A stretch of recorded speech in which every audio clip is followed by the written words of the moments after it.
శ్రీమాత్రే నమః. అందరికీ నమస్కారం అండి. నేను మీ స్పందన. Welcome back to our channel.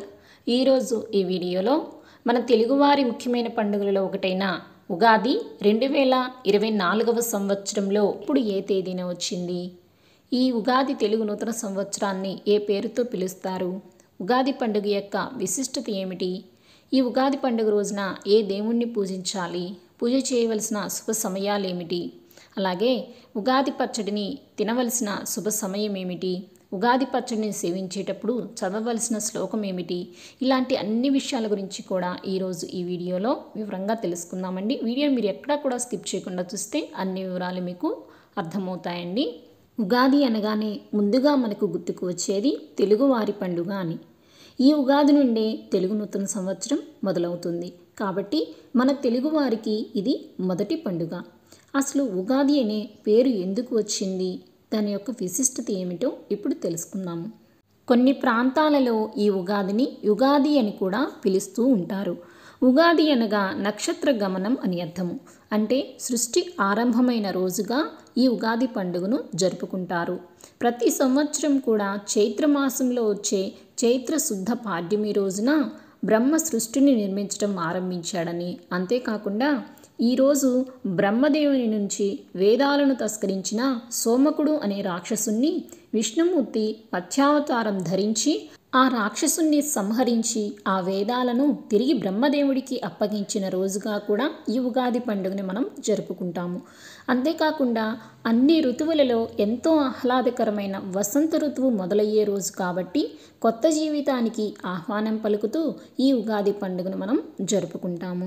ఇన్ని విశిష్టతలు కలిగిన ఉగాది పండుగ 2024వ సంవత్సరంలో ఎప్పుడు వచ్చింది అని అంటే శ్రీ క్రోధినామ సంవత్సరం ఉత్తరాయణం వసంత ఋతువు చైత్రమాసం శుక్లపక్షం పాడ్యమి తిథి ప్రారంభం 8 ఏప్రిల్ 2024 సోమవారం మధ్యరాత్రి 12:25 ప్రారంభమై 9 ఏప్రిల్ 2024 మంగళవారం రాత్రి 10:11 వరకు పాడ్యమి తిథి అనేది ఉంటుందండి.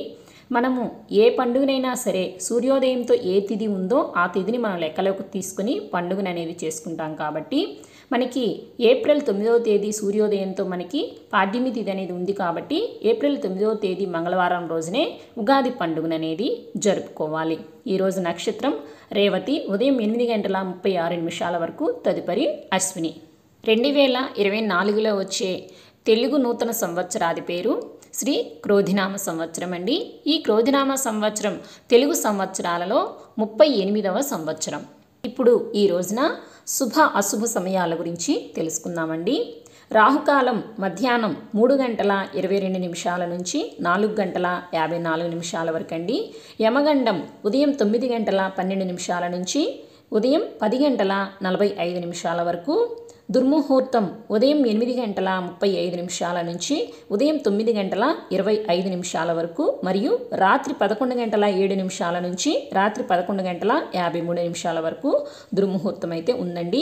వర్జము తెల్లవారుజామున 1:30 నుంచి తెల్లవారుజామున 2:56 వరకు వర్జం అయితే ఉందండి.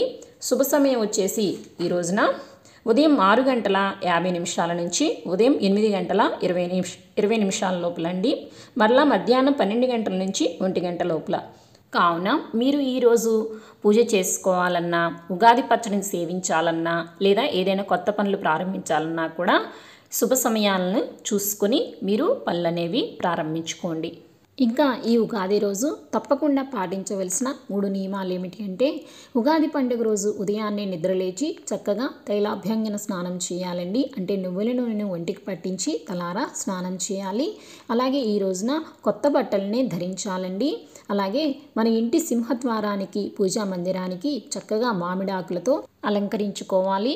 ఉగాది పచ్చడిని సేవించటం, పంచాంగ శ్రవణం చేయటం, ధ్వజారోహణం చేయటం, ఈ నియమాలను ఉగాది పండుగ రోజు తప్పనిసరిగా పాటించాలి. మరి ఈ రోజున ఏ దేవుణ్ణి పూజించాలి అని అంటే, ఈ ఉగాది పండుగ రోజున ఫలానా దేవుణ్ణి పూజించాలి అని ఎక్కడ ఏ పురాణాలలో చెప్పబడలేదండి. కాబట్టి మీరు ఏ దేవుణ్ణి అయితే ఇష్టపడతారో ఆ దేవుణ్ణి కానీ లేదా కులదైవానికి కానీ ఈ సంవత్సరం అంతా శుభం జరగాలని కోరుకుంటూ పూజ అనేది చేసుకోవాలండి. మరి ఈ రోజున దేవుడికి నైవేద్యంగా ఏం సమర్పించాలి అని అంటే ఈరోజు దేవునికి తప్పనిసరిగా నివేదించవలసినది, అలాగే మనం కూడా తప్పకుండా స్వీకరించవలసినది షడ్రుచుల సమ్మేళనంతో ఉన్న ఉగాది పచ్చడిని దేవునికి నైవేద్యంగా సమర్పించి మనం కూడా స్వీకరించాలి. ఎందుకంటే మన జీవితంలో ఎదురయ్యే కష్టసుఖాలను సమానంగా స్వీకరించాలి అని ఈ ఉగాది పచ్చడి వెనుక ఉన్న ఆంతర్యం. అందువలనే అందరూ తప్పనిసరిగా ఈ రోజున ఉగాది పచ్చడిని స్వీకరించాలి. ఉగాది రోజున ఉగాది పచ్చడి సేవించేటప్పుడు తప్పకుండా పఠించవలసిన శ్లోకాన్ని మీకు స్క్రీన్ మీద డిస్ప్లే చేస్తున్నానండి, ఒకసారి చూడండి.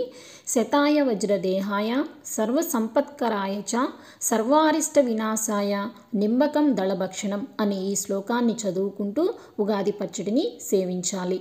అంటే ఈ శ్లోకానికి అర్థం ఏమిటి అని అంటే 100 ఏళ్ల పాటు వజ్రదేహంతో ఎలాంటి కష్టాలు లేకుండా జీవించాలని కోరుకోవటం.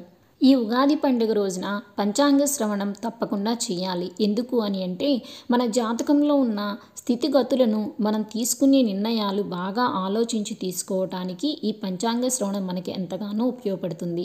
అంతేకాకుండా శుభ అశుభాలను తెలుసుకుని దానికి అనుగుణంగా ఏదైనా గ్రహశాంతులు ఉన్నా కూడా పూజ చేయించుకోవటానికి కూడా ఈ పంచాంగ శ్రవణం మనకి ఎంతగానో ఉపయోగపడుతుంది. అంతేకాకుండా ఈ ఉగాది పండుగ రోజున ఎటువంటి పనులు ప్రారంభించినా కూడా విజయం కలుగుతుందండి. మరి అందరికీ ఇంతటి ఆనందాన్ని కలిగించే ఈ ఉగాదికి స్వాగతం పలుకుతూ శ్రీ క్రోధినామ సంవత్సరం అందరికీ ఆయురారోగ్యాలు, సంపదలు, సుఖవంతమైన జీవనం కలగాలని మనస్ఫూర్తిగా కోరుకుంటూ మీకు మీ కుటుంబ సభ్యులందరికీ ఉగాది శుభాకాంక్షల్ని తెలియజేసుకుంటూ సెలవు తీసుకుంటున్నానండి. ఈ వీడియో మీకు యూజ్ అయింది అనుకుంటే తప్పకుండా ఒక లైక్ చేయండి, మీ తెలిసిన వారికి షేర్ చేయండి. మరిన్ని వీడియోస్ కోసం మన ఛానల్ని సబ్స్క్రైబ్ చేసుకుని పక్కనే ఉన్న గంట సింబల్ని కూడా ప్రెస్ చేసుకోండి. మరొక కొత్త వీడియోతో మళ్ళీ కలుసుకుందామా మరి. Thank you for watching my videos.